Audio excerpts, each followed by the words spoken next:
16 अप्रैल को 3 bill introduce किए थे लोकसभा में। ये 3 बिल में एक बिल का नाम भी महिला आरक्षण का नाम नहीं है। बच्चों स्कूल जाएंगे, वो स्कूल मुफ्त है, इसको रेवड़ी बुलाया गया है। तो ये विश्व गुरु का ये नैरेटिव है, ये इतना फालतू नैरेटिव है, फेक नैरेटिव। आपको केरला को कितना मिलेगा? अधिक 10 मिलेगा, ठीक है ना? तो आपको केरला का सीट 30 होगा। अगर यूपी अभी 80 है, 120 होगा। 120 और 30 में अंतर कितना है?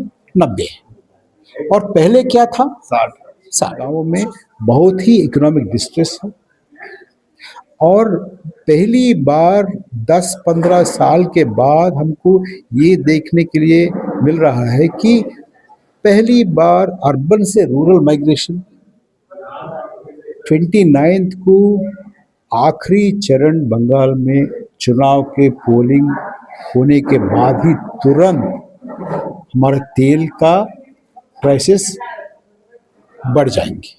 लेकिन हकीकत ये नहीं है ना। अब देखिए, आप ऐसा बोलेंगे, आप बोलते जा रहे हैं, सारे दुनिया हंस रही है। 51 लोग ये तय करते हैं कि ये 49 लोगों को मारेंगे। अभी बहुत सारे देशों में, यूरोप में, अमेरिका में, बाकी सब देशों में ये आर्थिक बहुत ही संकट परिस्थिति उत्पन्न हो गया है। अभी जो लोग सत्ता में बैठे हैं, ये लोग एक पन्ना छोड़कर एक पन्ना ही देख रहे हैं, एक पन्ना के बारे में ही बात कर रहे हैं। तो इसको डिसेंट को आप देशद्रोह बोलेंगे या राजद्रोह बोलेंगे, ये मुकदमा चलाएंगे और अरेस्ट कर लेंगे, अंदर डालेंगे, इसका क्या मतलब है? ये अभी जो लोग सत्ता में बैठे हैं, उन लोगों को लोकतंत्र क्या है उसके बारे में पूरी तरफ से जानकारी नहीं है। वो आधा जानते हैं। रॉन्ग डूइंग या कुछ कमियां आप दिखा रहे हैं तो आप देशद्रोही हैं। हम देशद्रोही नहीं है। दोस्तों, झारखंड में और झारखंड का जो ह्यूमन राइट्स है, उसके जो वैल्यूज है, उसमें फादर अस्टेन स्वामी की भूमिका एक लंबे समय तक याद किया जाएगा। आदिवासी मूलवासी समुदाय के लिए उन्होंने जिस मुखरता के साथ अपने आप को बलिदान दिया, उन्हें किस रूप में याद किया जाए? हम पत्रकारों के सामने अक्सर चुनौतियां रहती, और हर वर्ष की तरह देश के अलग अलग कोने से इंटेलेक्चुअल्स उनकी स्मृति में पहुंचते हैं, उन्हें याद करते हैं। और उसी कड़ी में परिकला प्रभाकर जी, जो राजनीति के मर्मज्ञ हैं, इकोनॉमी की बेहतर समझ रखते हैं, देश के सुविख्यात अर्थशास्त्रियों में इनकी पहचान भी है, हमारे साथ मौजूद हैं। और झारखंड के साथ हैं, पूरे देश में कई चुनौतियां हैं। वे चुनौतियां अस्टेन स्वामी के समय कितनी थी, आज क्या वह विकराल हुई है, या कुछ रिफॉर्मेशन हुआ है? ये तमाम सवाल हैं हम पत्रकारों के बीच, और हमारे साथ हैं परिकला प्रभाकर जी। सर, आपका जोहार, झारखंडी जोहार। सर, एक तो जैसा मैंने कहा कि फादर अस्टेन स्वामी, हम पत्रकारों को उनसे ताकत मिलती थी जब वे किसी सभा में, किसी गोष्ठी में और सड़क पर जब आवाज बुलंद करते थे, तो लगता था कि नहीं, मेरी पत्रकारिता करना सार्थक है। आज है किसी भी परिस्थिति में वे हमारे बीच नहीं रहे। वो सिस्टम की मार हो सकती है, हमारी व्यवस्था की मार हो सकती है, आप उसे किस रूप में याद करें? जी, मैं झारखंड और रांची में पहली बार आ रहा हूँ, लेकिन ये मेरी बदनसीब की बात है कि मैं स्टैन स्वामी जी चले गए जाने के बाद में आ रहा हूँ। मैं स्टैन स्वामी जी से कभी मिलने के लिए अवसर नहीं मिला, लेकिन मैं उसके बारे में जानता हूँ, मैं सुना हूँ, पढ़ा हूँ। उसके सब कार्रवाई को मैं अलग अलग लोगों से मेरे को मिलता था, बहुत प्रेरित होता था। तो मैं स्टैन स्वामी जी गुजर जाने के बाद में एक चैप्टर, मेरे किताब में एक चैप्टर भी है उनके बारे में। उसका शीर्षक था हु किल्ड स्टैन स्वामी। आपने जो इंट्रोडक्शन में जो आपने बोला था किसने किसने इसको स्टैन स्वामी को मारा है? तो मेरा समझ ये था कि इसको राज्य ने मारा, स्टेट ने मारा। और ये और अनफॉर्चुनेट बात है कि अभी जो हम फिलहाल हम गुजर रहे हैं, ये मुसीबतों की वक्त है। अगर स्टैन स्वामी और स्टैन स्वामी जैसे लोगों का ज़रूरत है तो अब है। अब से ज़्यादा ऐसी लोगों का ज़रूरत कभी नहीं था। स्टैन स्वामी थे, बहुत कार्रवाई किए थे, बहुत काम किए थे, अच्छे काम किए थे, लेकिन उनका ज़रूरत जो अब है इससे पहले नहीं था। लेकिन हमारे मुल्क का, हमारे जैसे लोगों का ये बदनसीब है, ये हमारे बीच में नहीं है।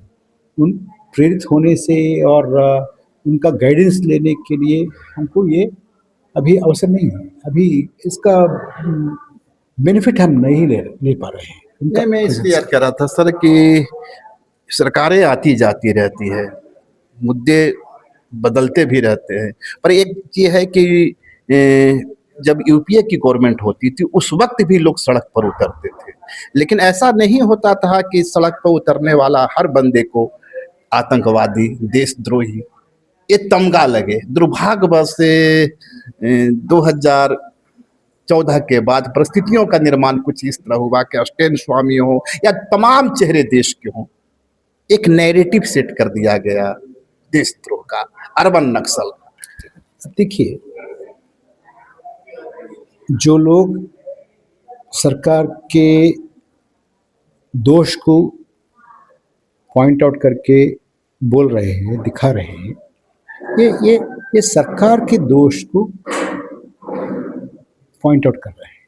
ये देश का दोष नहीं है, सरकार का दोष है।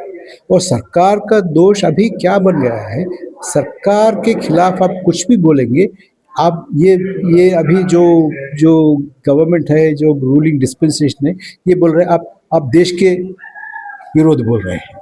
आप प्रधानमंत्री का उनका रॉन्ग डूइंग या कुछ कमियां आप दिखा रहे हैं तो आप देशद्रोही हैं। हम देशद्रोही नहीं है, हम तो ये सिर्फ यही बोल रहा है कि ये इधर कमज़ोर है, ये ठीक नहीं चल रहा है, वो इधर एक आप गलत कर रहे हैं, गलती हम पॉइंट आउट कर रहे हैं।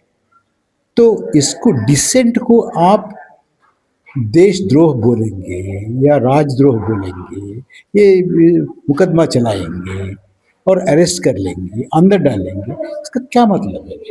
इसका मतलब ये नहीं है, ये है कि देश में लोकतंत्र खत्म हो गया है।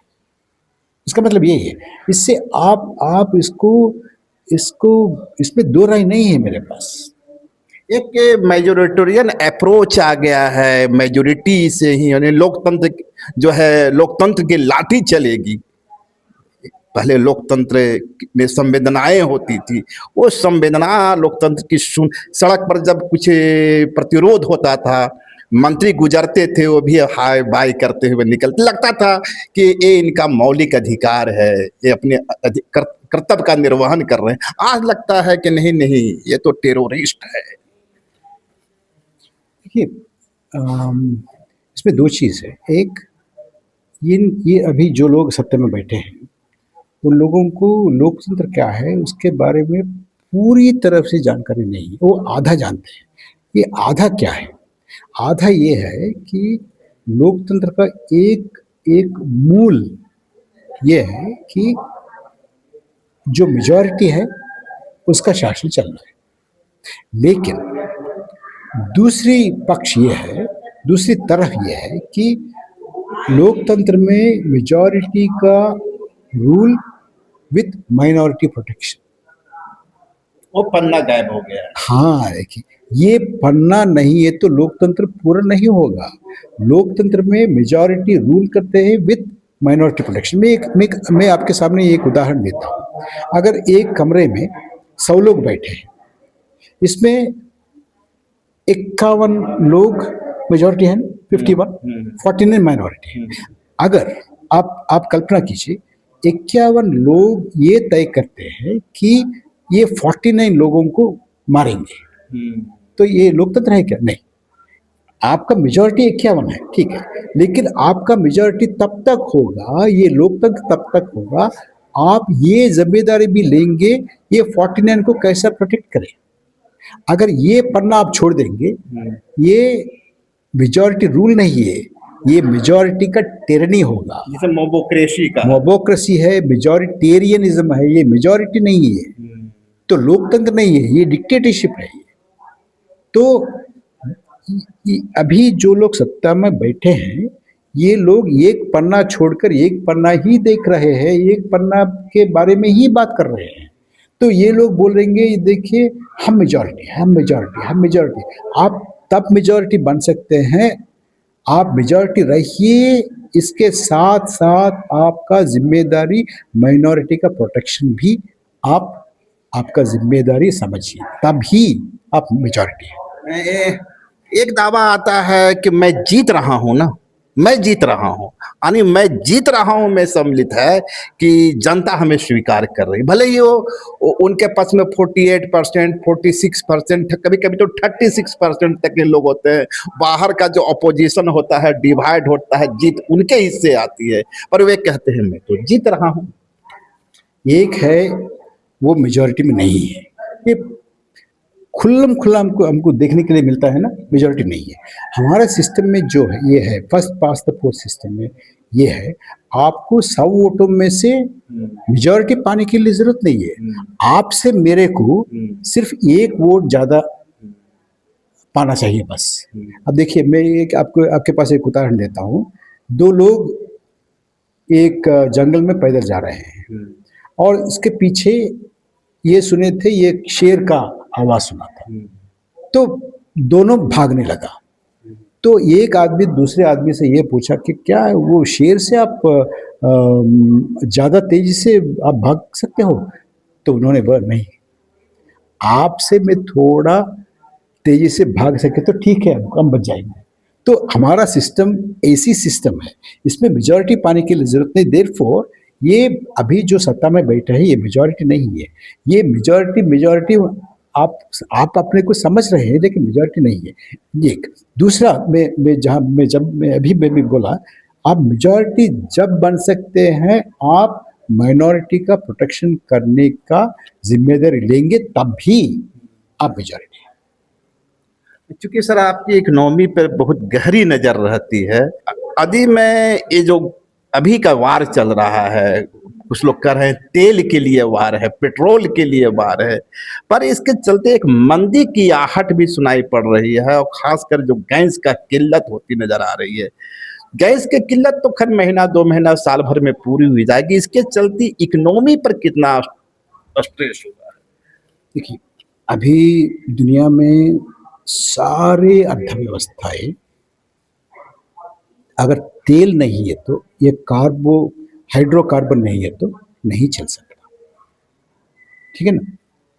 तो अभी बहुत सारे देशों में, यूरोप में, अमेरिका में, बाकी सब देशों में ये आर्थिक बहुत ही संकट परिस्थिति उत्पन्न हो गया है। एक खास तौर पर हमारा जो तेल या गैस ज़्यादा से ज़्यादा हमको ये गल्फ से आना ही है, हॉर्मुज से आना है, तो बंद हो गया। हमको अभी अमेरिका के दबाव से हम रशिया से ऑयल नहीं खरीद पाते हैं, ईरान से नहीं खरीद पाते हैं, पूरा सरेंडर हो गया। आप देखिए अभी जो हमारे रुपया इतना कमज़ोर हो गया है, मार्च में इस महीने से पहले मार्च में कम से कम 18-20 लाख के बीच में इतना बिलियन डॉलर खर्च करके आरबीआई ने अभी जो रुपया का रेट है उसको ऐसी ही रखने के लिए कोशिश कर रहे हैं। अगर ये रिजर्व बैंक ऑफ इंडिया जरा भी इतना मदद से थोड़ा कम मदद किए तो और गिरेगा। अभी बहुत ज़्यादा हो जाएंगे, 100 हो जाएंगे, 120 भी हो सकता है। और एक चीज़ मैं आपको बताता हूँ, ऐसी ही 29 को आखिरी चरण बंगाल में चुनाव के पोलिंग होने के बाद ही तुरंत हमारे तेल का प्राइसेस बढ़ जाएंगे। तो आप ये देखिए ऐसी रखा है अभी, और इसके वजह से अभी ही आपके पास देश में मिलने को आपको मिलता है कि रोजगार बहुत ज़्यादा, बेरोजगार बहुत ज़्यादा है, इसमें से युवा रोजगार बहुत ज़्यादा है। ये युवाओं में खासकर जो पढ़े लिखे हैं उसके बेरोजगार बहुत ज़्यादा है, और पूरे देश में ये हाउस होल्ड का जो सेविंग है वो बहुत कम हो गया है, हिस्टोरिकल लो है, और देश में ये हाउस होल्ड डेट है, ऋण है, ये हिस्टोरिकल हाई में है। और ग्रामीण प्रांतों में हमारे गांवों में बहुत ही इकोनॉमिक डिस्ट्रेस है, और पहली बार 10-15 साल के बाद हमको ये देखने के लिए मिल रहा है कि पहली बार अर्बन से रूरल माइग्रेशन, रिवर्स माइग्रेशन शुरू हुआ है। और आपका सरहद में तो परिस्थिति ठीक नहीं है, और इंटरनेशनली और पाकिस्तान अभी समझौता की टॉक्स उसके जरिए चल रहे हैं। हमारा देश के नज़दीक में हमारा स्थान कुछ भी नहीं है, कुछ भी नहीं। तो क्या हो रहा है देश में? इसका तो एक फेक नैरेटिव देश में चल रहा है। जब हम कह रहे हैं कि हम विश्व गुरु हैं, विश्व गुरु के पैमाने, तो एक नैरेटिव तो ये चलती है, एक सच्चाई आप बता रहे हैं। दोनों उत्तर और दक्षिण ध्रुव की तरह नाचते हुए दिख रहे हैं। आप ही किसी को देखिए, आप एक प्रोडक्ट है उसके आपके पास, तो आप उसका तारीफ ही करेंगे मार्केट में, ये करेगा, वो करेगा, ये अच्छा करेगा, ये इतना है, आप इसको आप ये पहनिए, आप ऐसे दिखेंगे, आप इसको इस्तेमाल कीजिए, क्या ये आपका त्वचा चमक जाएगा, ये सब बोलेंगे। लेकिन हकीकत ये नहीं है ना। अब देखिए, आप ऐसा बोलेंगे, आप बोलते जा रहे हैं, सारे दुनिया हंस रही है, एक। और दूसरा ये बता रहा हूँ, आप अब देखिए, आपके करियर में आप पढ़े लिखे आदमी हैं, आप स्कूल से, कॉलेज से, यूनिवर्सिटी से निकले हैं, आप बहुत ही उपाध्यायों को, टीचर को आप देखे हैं, वो गुरु है। वो गुरु ऐसी गुरु है, उनके पास शिष्य है, आप जैसे शिष्य है, मेरे जैसे शिष्य है ना। आप अभी विश्व गुरु, आपके बारे में आप विश्व गुरु मान रहे हैं ना। आप दुनिया में एक देश को या एक समूह को मेरे को बता दीजिए कि हम उनका शिष्य है, कोई है क्या ऐसी मानने वाला? हम इन लोगों का, इन देशों का, इन नेताओं का हम शिष्य है, ऐसे बोलने वाले मिलेगा आपको?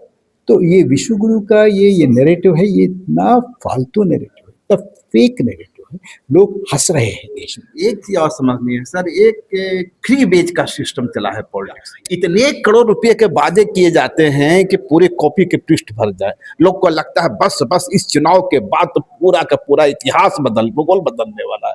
चुनाव के बाद फिर वही हो जाता है। ये फ्री बीज, खासकर जो फ्री बीज की जो पॉलिटिक्स हो रही है, ये इकोनॉमी के लिए कितनी बेनिफिशियरी है, और इसके साथ ही जो वेलफेयर स्टेट की जो हमारी अवधारणा है उसके लिए कितनी जरूरी। सब ये देखना है कि हम पहले ये शब्द रेवड़ी कभी सुना नहीं था, तो ये रेवड़ी शब्द को इस्तेमाल करना शुरू किया। अभी जो बैठे हैं ना सत्ता में, ये लोग इस्तेमाल करना शुरू किया। किसको बोलते थे रेवड़ी? अगर आप ठीक से अब फ्री हेल्थ चेकअप देंगे, उसको रेवड़ी बोलते थे। ये लोग बोलना शुरू किया। और आपके बच्चों स्कूल जाएंगे, वो स्कूल मुफ्त है, इसको रेवड़ी बुलाया गया है। और आपको करंट में, आपका इलेक्ट्रिसिटी बिल में कुछ छूट है, माफी मिले है, छूट मिले है, उसको रेवड़ी बोलते थे, ठीक है ना। और आपको रोजगार देंगे या डीजल सब्सिडी देंगे, किसानों का पावर सब्सिडी देंगे, किसानों को डीजल सब्सिडी देंगे, और किसानों पानी पाने के लिए कुछ सब्सिडी देंगे, उसको रेवड़ी बोलते थे। लेकिन अभी ये लोग जो कर रहे हैं, उधर हम 10,000 बोल दिया दे रहे, इतना दे रहे, फ्री बस रेट दे रहे, ये दे रहे, वो दे रहे। ये एक्चुअली ये रेवड़ी है। वो जो है ना, अभी ने बताया हेल्थ का, एजुकेशन का, ये खेती का, काम करने का, ये या ये एक कारखाना खोलने का, इसको जो बेनिफिट मिल रहा था वो रेवड़ी नहीं है। क्योंकि वेलफेयर भी नहीं, आप ठीक से वेलफेयर भी नहीं कर सकते, क्यों कह सकते हैं। ये है कि आपका जो प्रोडक्टिविटी है, आपका जो क्षमता को बढ़ाने के लिए, तो ये समाज आपके बारे में एक जिम्मेदारी लेके आपको क्षमता देने के लिए आपको शिक्षा देंगे, आपको स्वास्थ्य देंगे, आपको सड़क देंगे, आपको बिजली देंगे। ये रेवड़ी नहीं है। तो ये जब भी ये लोग जो रेवड़ी का टर्म इंट्रोड्यूस किया है, ये लोग जो कर रहे हैं, ये रेवड़ी है। ये अनुत्पादक है। ये अनप्रोडक्टिव एक्सपेंडिचर है। अगर सीखना है तो आप केरल से सीखिए, तमिलनाडु से सीखिए। वो रेवड़ी नहीं है। वो है कि आपका आबादी का क्षमता को बढ़ाने के लिए जो कर रहे हैं, वो है ये। अब ये लोग दे रहे हैं अभी, ये रेवड़ी है। थोड़ा सा एक शांतर चाहेंगे। हाल के दिनों में नारी शक्ति वंदना को लेकर, विमेंस रिजर्वेशन को लेकर एक बिल आया। बिल लोकसभा में किसी खास वजहों से गिर गया। उसमें डिलिमिटेशन को जोड़ने की जरूरत हुई। आपने केरला की चर्चा की, इसलिए मैं इसको याद कर रहा हूँ। कहा गया कि दक्षिण भारत की जो सीटें हैं उसको कमाने की कोशिश है, और हिंदी हार्टलैंड की जो सीटें हैं, जिसको कभी इकोनॉमिस्ट ने गाय गोबर पट्टी भी बोलते थे, तो इसको बढ़ाने में, आपका स्पेसिफिक नहीं कह रहा हूँ, इस तरह के शब्दावली का उपयोग होता था।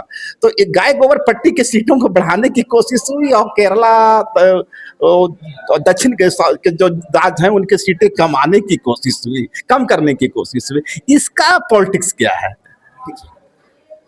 ये थोड़ा विस्तार से आप थोड़ा आप सुनिए इसके बारे में। आपको 16 अप्रैल को 3 बिल इंट्रोड्यूस किए थे लोकसभा में। ये 3 बिल में एक बिल का नाम भी महिला आरक्षण का नाम नहीं है। एक तो संविधान संशोधन का बिल है, एक तो यूनियन टेरिटरीज का वो जो एडमिनिस्ट्रेशन है उसका संशोधन के लिए एक बिल है, तीसरा डिलिमिटेशन का बिल है। तो नारी शक्ति का वंदन का बिल जो है ना, वो 2023 में पारित हो गया है। तो अगर आपका नारी के प्रति इतना क्या बोलते हैं श्रद्धा है, तो आप ये करना था कि वो 2023 में जो पारित हुआ उसमें से थोड़ा संशोधन करके नारियों को देंगे। तो इसमें हमको आपत्ति नहीं, किसी को आपत्ति होने के लिए जरूरत नहीं, क्योंकि वो सर्वसम्मति से पारित हुआ था। लेकिन वो आपको दिखा के, लोगों को दिखा के आप क्या करने के लिए कोशिश किया? आप ये करने के लिए कोशिश किया कि दक्षिण भारत या किसी राज्य, ये राजस्थान हो सकता है, ये बंगाल हो सकता है, किसी राज्य ये फैमिली प्लानिंग को ठीक से अमल किया है, उनका आबादी को नियंत्रण में रखा है, उनको पिनलाइज करने के लिए जो राज्य इसको केयर नहीं किया है, उसका आबादी इतना बढ़ गया है, उन लोगों को बेनिफिट देने के लिए, मुनाफा देने के लिए, उन राज्यों का सीटों बढ़ाने के लिए आपने ये किया है। क्यों किया है? इसलिए किया है कि ये लोग सोचते हैं, तो आपने बताया ना, ये हिंदी पट्टी जो है उसमें हमारा कब्जा पूरा है, तो आप इन लोगों को सीट बढ़ाइए, बाकी लोगों का, बाकी राज्यों का सीट घटाइए, और इतना घटाइए कि पूरा दक्षिण भारत में जितने सीट है उतने सीट आपको 2-2.5 राज्यों में मिलेगा हिंदी पट्टी में। तो 2-2.5 राज आप पकड़ेंगे हिंदी पट्टी में, दक्षिण भारत कुछ भी बोले, कुछ भी चिल्लाए, किसी को वोट दे, हम खातिर करने के लिए जरूरत नहीं है। चाहे वो पेरियार का नाम लें, चाहे द्रविड़ अस्मिता की बात करें। Absolutely, ये क्या, कुछ भी कीजिए आप क्या है, आप कुछ नहीं कर सकते। अच्छा, और इसमें ये भी है कि अभी अभी उनका उनका जो प्रचार अभी चल रहे हैं ना, कि हमने सबको 50% यूनिफॉर्म ज़्यादा करने के लिए एक वादा किया, और ये भी मानने के लिए तैयार नहीं है ये लोग। इसलिए तैयार नहीं है कि ये लोग नारी को अगेंस्ट है, ठीक है ना। ये सच नहीं है कि मैं बताता हूँ आपको। अब देखिए, उन लोगों को शायद उन लोगों को गणित नहीं आती है, लेकिन दक्षिण भारत में लोगों को गणित आती है। तो अभी देखिए, अभी केरल है, केरल के पास 20 सीट है और उत्तर प्रदेश के पास 80 सीट है। अच्छा, ये दोनों का अंतर क्या है? 60 सीट। तो अभी ये जो लोग बोल रहे हैं कि सबको हम बराबर 50% बढ़ाएंगे, तो अगर 50% बढ़ाए तो आपको केरला को कितना मिलेगा? अधिक 10 मिलेगा, ठीक है ना। तो आपको केरला का सीट 30 होगा। अगर यूपी अभी 80 है, 120 होगा। 120 और 30 में अंतर कितना है? 90 है। और पहले क्या था? 60। सो 60 से अंतर 90 हो जाएगा ना। तो अभी आप 50% आप सबको बराबर दे रहे हैं, बराबर बोलने के लिए दिख रहे हैं, दिखाने के लिए दिख रहे हैं, लेकिन हकीकत में जमीन में क्या होगा? 60 अंतर 90 बन जाएगा ना। इस एग्जाम्पल के साथ इतना सिंपल पूरे जो एक नैरेटिव था, उस नैरेटिव में पलीता लगा दिए हैं आप। लेकिन देखिए, वो घुमाने के लिए कोशिश कर रहे हैं, लेकिन हम लोग समझते हैं अभी 60 अंतर है, वो ये 60 अंतर 90 अंतर बन जाएगा। ऐसी ही होगा आंध्र प्रदेश के इसमें से, और तेलंगाना और तमिलनाडु और कर्नाटका, सबके ऐसी ही होगा। तो आप बराबर 50% के इसमें ये मामले में मत पड़िए, आप ये घुमाने के लिए कर रहे हैं, ठीक है ना। लास्ट क्वेश्चन होगा सर, आने वाला एक दशक में आप हिंदुस्तान की इकोनॉमी को कहाँ पाते हैं? आने वाला एक दशक। अब देखिए, 10-15 दिन पहले हम लोग ये बहुत बहुत बड़े पैमाने पर ये हम बोस्ट करते थे कि हम 5वां अर्थव्यवस्था है, 4th लार्जेस्ट है, 5th लार्जेस्ट है, बोले। तो अभी हाल में लेटेस्ट जो आंकड़ा IMF ने रिलीज किया, इसके मुताबिक हमारा रैंक कितना है अभी? 6। तो इसका मतलब यह है, अब तक आप लोगों से, दुनिया से आप झूठ बोल रहे हैं, है ना। और अभी जो रिवीजन होने के बाद आपका ये GDP अकाउंटिंग का सीरीज को रिवाइज किया ना, रिवाइज करने के बाद आप अभी तक तो जो बोला था 7.2%, 8.5% तक बोले थे ना, ये पूरा झूठ है। अभी साबित हुआ है कि ये 4.2 to 4.3% है हमारा ग्रोथ। तो आप ये देखते रहिए, अगले 10 साल में आपका मैन्युफैक्चरिंग नहीं ग्रो हो रहा है, आपका निर्यात नहीं बढ़ रहे हैं, आपका यूनाइटेड स्टेट्स से आपका ये समझौता आपने साइन किया है, आपने एग्री किया है, तो इससे आप $500 बिलियन 5 ईयर्स में आप उधर से खरीदने के लिए आपने वादा किया है। तो इसका मतलब ये है, इतना कमज़ोर हो जाएगा। अगर देखिए, ये इन लोगों का भी आर्थिक व्यवस्था चलाने के लिए ये प्रधानमंत्री के पास क्षमता बिल्कुल नहीं है, ये सरकार के पास बिल्कुल नहीं है। ये बेरोजगार कम करने के लिए, महंगाई कम करने के लिए, और हमारे रूरल आर्थिक व्यवस्था को बढ़ाने के लिए, हमारे मैन्युफैक्चरिंग को बढ़ाने के लिए, हमारे देखिए, और ये बहुत ही इम्पोर्टेंट चीज़ है, ये हमारे श्रम शक्ति है ना, इसके पास क्षमता नहीं है। आप स्किल डेवलपमेंट नहीं कर रहे हैं। आप हाल में फिलहाल आपके आपके आपके सामने कैग का सीएजी का रिपोर्ट आया था। आपका जो स्किल डेवलपमेंट में आप जो पैसा खर्च किए थे, उससे 90% से ज़्यादा आप उसको मिसयूटिलाइज किया और इसको पूरा ये बहुत ही ज़्यादा ये फेक अकाउंट्स में डाल दिया गया। तो इसका मतलब ये है कि आप स्किल आपका लेबर फोर्स को स्किल नहीं बढ़ाने के लिए आप कोशिश नहीं कर रहे हैं, मैन्युफैक्चरिंग बढ़ाने के लिए कोशिश नहीं कर रहे हैं, आपका एक्सपोर्ट को बढ़ाने के लिए कोशिश नहीं कर रहे हैं, आप ग्रामीण अर्थव्यवस्था को सुधारने के लिए कुछ कोशिश नहीं कर रहे, आप क्या कर रहे हैं? शुक्रिया।